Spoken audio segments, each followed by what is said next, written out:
Diambar est un très jeune club qui est né en 2003, il y a moins de 20 ans. Aujourd'hui, qu'est-ce que Diambar peut espérer sur le plan purement local, sur le plan du football local? Qu'est-ce que Diambar peut espérer dans cette collaboration avec Marseille? C'est de nous positionner. En collaboration, c'est toujours en question qu'on doit chercher de donner à l'autre quelque chose qu'ils n'ont pas. Même Diambar à nous à Diambar. L'objectif, c'est toujours de bien positionner Diambar comme un centre de formation, comme une académie importante ici en Sénégal. De faire tout le possible pour arriver à l'excellence, de faire tout le possible pour avoir un type de rapport qui permette d'avoir de la crédibilité de toutes les choses qu'on peut faire en commun ici en Sénégal. Avoir de la crédibilité, c'est la chose plus difficile dans le football. Avoir un projet. Pour moi, c'est une question plus de chercher de comment aider nous comme OM à positionner les Diambar pour chercher de développer tout le potentiel qu'on a en commun. Vous l'avez évoqué tantôt, Marseille c'est également un club qui a pu tout au long de l'histoire accueillir beaucoup de footballeurs sénégalais de talent, de grandes légendes, jusque même dans l'administration du club, vous l'avez évoqué Pape Diouf. Quel regard apportez-vous sur ces légendes sénégalaises passées, si vous en connaissez certains naturellement, jusqu'aux plus proches, les derniers qui étaient de Mamadou Niang à Habibé entre autres? C'est une question toujours d'avoir du respect. Tous les gens qu'on passe pour un club, nous sommes temporaires. La chose qui reste, c'est l'histoire. Et finalement, les protagonistes de l'histoire d'un club sont toujours les joueurs qui sont les principaux protagonistes dans tout ce qu'on fait. Qu'est-ce que j'ai pour tout le monde? Beaucoup de respect. J'ai la possibilité. Et quelle est leur place aujourd'hui dans le projet que vous comptez mener au sein de l'OM? Au sein du club, c'est toujours avec les gens qui ont fait l'histoire du club, tout le monde a sa place. Tout le monde a sa place, tout le monde qui veut aider l'institution. Tout le monde a sa place. Une autre chose, c'est que l'institution, c'est au-dessus de tout nous. Et avec ça, tout le monde qui veut aider, il y a toujours une place pour tout le monde, spécialement pour tous les gens qui ont fait l'histoire du club. Pape Diouf, qui a occupé le fauteuil que vous occupez actuellement, qui nous a quittés malheureusement au tout début de la crise sanitaire. On a vu l'Olympique de Marseille lui rendre un vibrant hommage. Il représente naturellement beaucoup pour ce club. Est-ce que cela a aujourd'hui une certaine influence dans le projet que vous menez en direction de l'Afrique, notamment le Sénégal et d'autres pays bien sûr? Sans question que malheureusement on a perdu. J'aurais eu le plaisir de lui connaître. Ça c'est une chose que malheureusement avec tout ça qui s'est passé, c'est un regret. Pour moi, même comme personne, pour bien connaître des personnes qui ont fait l'histoire du football africain et du football français. Mais spécialement, il y a beaucoup de gens qui font des comparaisons comme des présidents avec un passé sportif, avec plus en spécialisation dans les domaines sportifs. J'ai cherché de bien m'informer de tout ça qu'il a fait avant comme directeur sportif. Et le parcours qui se ressemble un peu, en plus d'avoir été un homme de médias comme vous, il y a sûrement beaucoup de comparaisons qui se font. Il y a la comparaison et pour moi c'était important de bien comprendre l'histoire et j'ai bien compris tout l'amour du peuple marseillais qu'il avait dans la relation avec Pape Diouf. Et ça c'est une chose que toujours il faut respecter tous les supporters. Il faut faire du football pour nos supporters et c'était une chose qu'avec les rappels et les souvenirs que tout le monde y sont, ça c'est une chose qui reste comme une personne très humaine. Et justement, Pape Diouf, c'est le dernier président de l'OM à avoir gagné, avoir remporté ces titres-là. Aujourd'hui, il y a beaucoup d'engouement autour du travail que vous avez commencé à faire.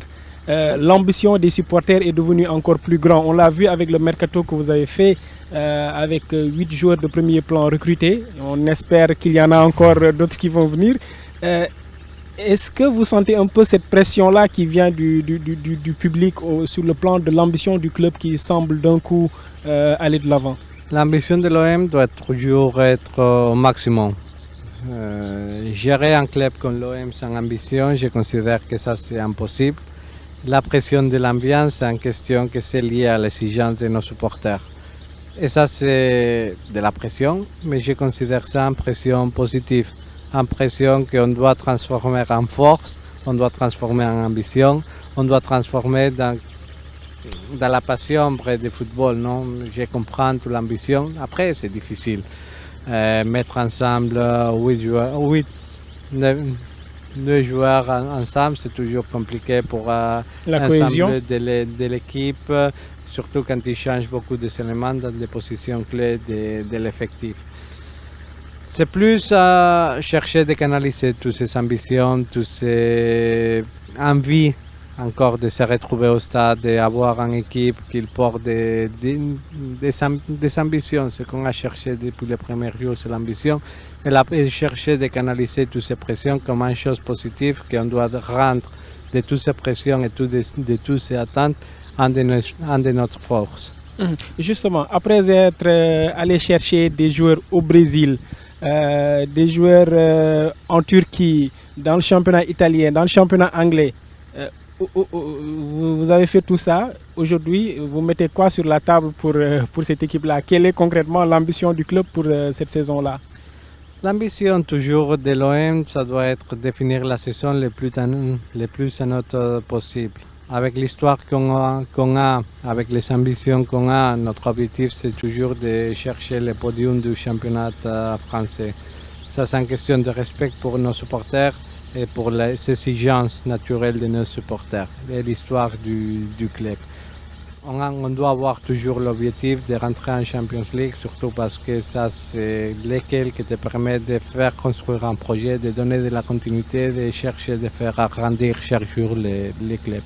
Et d'aller chercher le titre par exemple?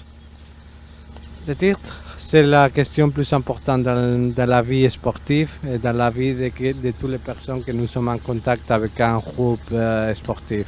Gagner des titres, c'est toujours une question jolie. Il faut être ambitieux, il faut savoir quelle est la position, il faut comprendre toutes les difficultés, mais surtout lesquelles que ça te reste une fois que tu finis un parcours avec un club, avec un projet, c'est toujours quand tu es capable de réussir. Et toujours un titre, c'est un souvenir très important. Et il manque quoi à cet effectif? On dit que le mercato n'est pas encore fini, mais quand on fait les emplettes à ce point, on peut penser que c'est déjà bouclé. Concrètement, il manque quoi? Il manque exactement, on voulait depuis le premier moment de faire un effectif avec 2 joueurs du terrain par position. Ça c'est évident, il y a des positions comme peut-être la position de latéral droit que ce n'est pas encore du tout bouclé. Nous sommes actifs dans le marché. Et après, on va attendre à voir toutes les possibilités qu'il y a dans les marchés à titre réel pour avoir des différentes options de substitution en cas qu'il y a des offres pour nos joueurs qu'on considère valables. Le nom de Lirora est revenu à plusieurs reprises, surtout que c'est quelqu'un qui était déjà dans l'effectif. Par contre, ça tarde à être bouclé. Quel est un peu le blocage ou est-ce que ça devrait se faire rapidement ou pas, à votre avis? Ça, c'est le mercato.